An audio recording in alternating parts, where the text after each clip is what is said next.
Jocko Willink and LEIF BABIN. Extreme Ownership. How U.S. Navy SEALs Lead and Win. Leadership can sometimes be extreme. This holds especially true if your mission is to secure the city of Ramadi, which, during the Iraq War, was one of the most violent battlefields in the country.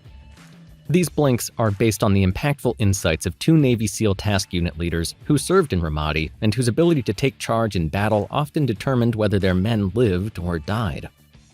You may be wondering, how is this relevant to you if you're not in the military? Luckily, the principles that underlie the success of Navy SEAL units can be applied to any team or organization that wishes to succeed in complicated tasks and difficult missions.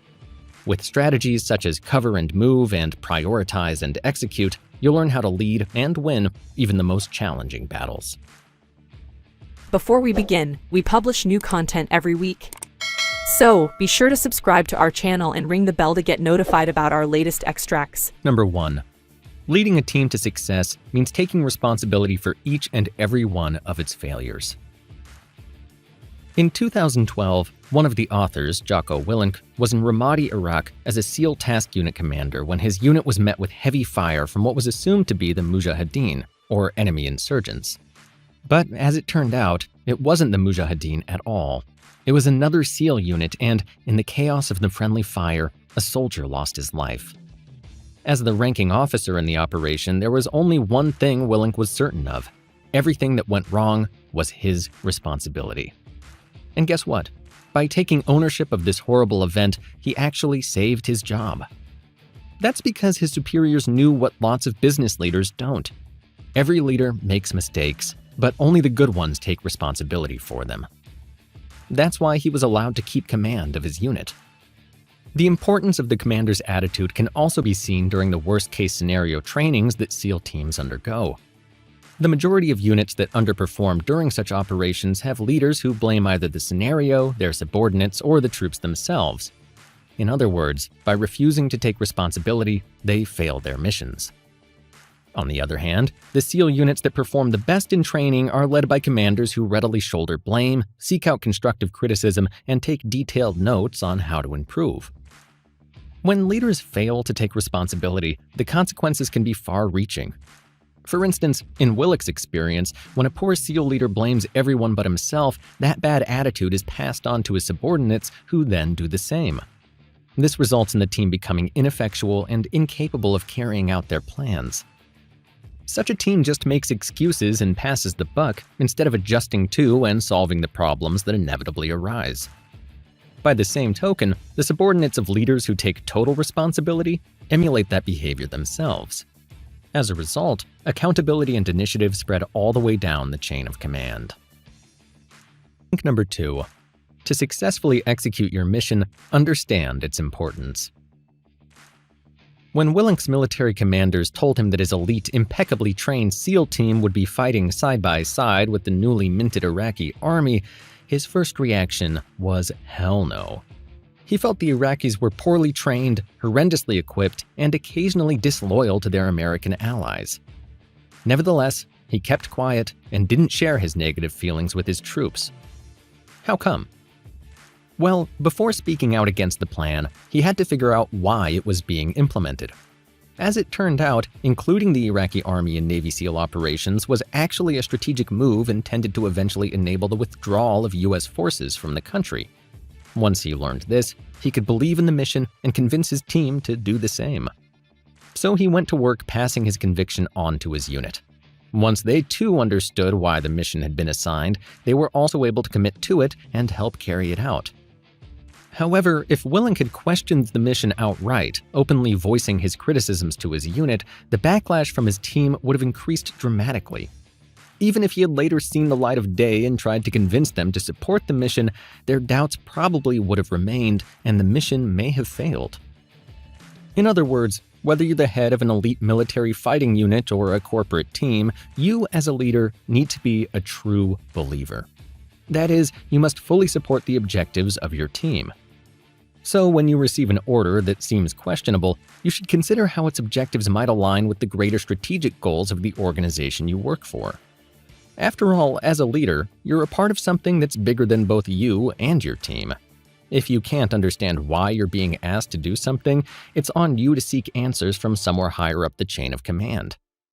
Asking your superiors why a decision was made can be daunting, but a failure to secure this strategic understanding means eschewing your responsibility, a move any good leader must avoid at all costs.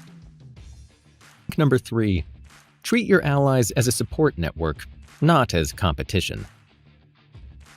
While carrying out a mission in the dangerous city of Ramadi, Iraq, the SEAL unit of one of the authors, LEIF BABIN, found itself deep in enemy territory with no backup.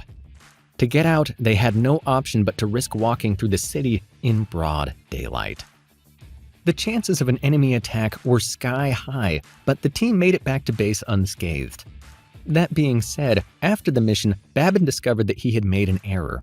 There was another SEAL team close by that could have offered cover for his unit. However, he had been so focused on the problems of his own team that he had never thought to ask for help. Because of this, he failed to employ one of the most fundamental Navy SEAL tactics, cover and move, which basically means work as a team. The idea is that every element must work together and support all the others to achieve the overall mission. In the example above, BABIN had been so myopically focused on his own unit's objectives of evacuation without injury that he had forgotten what the other SEAL units were doing and how they could work together. As a result, he had put his team in greater danger than was necessary. So, whether it's in a combat setting or a business context, leaders have to keep one eye on the mission at hand and one on the broader organization, including other teams that might offer strategic support.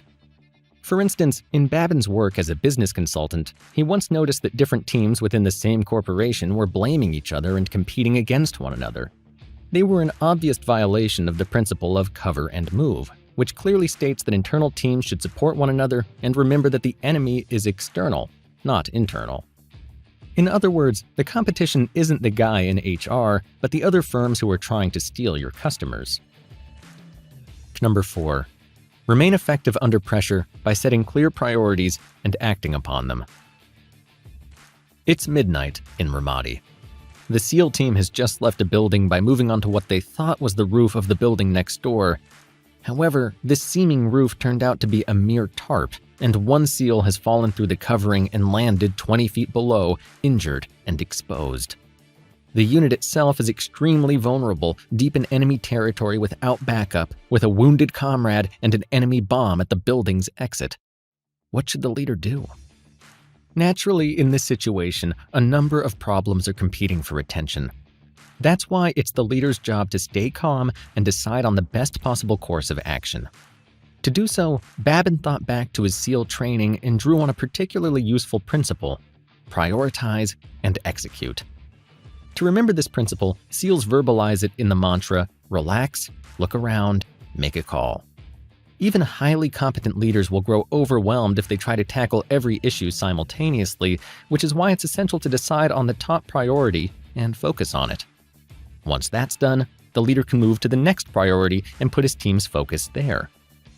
On that night in Ramadi, BABIN's first priority was security. His second was reaching the wounded soldier, and his third priority was getting a head count of all his men. By taking a mental step backward to assess the scenario calmly, he managed to do his job despite the extreme pressure. Business leaders can use a similar approach. As a business person, you probably won't find yourself in life and death situations, but you can still benefit from prioritizing and executing. Here's how. In any given situation, begin by evaluating your highest priority. Once you've done this, simply and concisely communicate this priority to your team. Then seek input from key leaders around you on how to solve the problem at hand, and finally, focus your team's resources on executing this plan. After that, you can move to your next priority and repeat the process. But remember that as priorities shift, you need to be sure to communicate the change to your team too. Number 5. Planning for success means comprehensively identifying and mitigating risks ahead of time. Just minutes before the launch of a SEAL operation to rescue an Iraqi hostage who was being held by al-Qaeda, BABIN's intelligence officer told him that the hostage was not only surrounded by explosives, but also guarded by bunkered machine guns. In an instant, the operation's risk level skyrocketed. Nonetheless, BABIN moved forward as planned because he had already accounted for this extra danger even before he knew it existed. As a SEAL unit commander, he'd already assumed the existence of such hazards. To do anything else would have been to ignore his total leadership responsibility in the situation. Factoring such potential risks into the comprehensive plans he prepared and outlined for his troops was simply due diligence. Indeed, he had put in place a series of steps to mitigate the risk of potential explosives and machine guns surrounding the target. Because of this thorough planning, there was no need to make a new plan or postpone the operation despite this substantial new intelligence. Such preparedness is so vital that BABIN often uses this situation as a training scenario for SEAL recruits. He asks them a difficult question.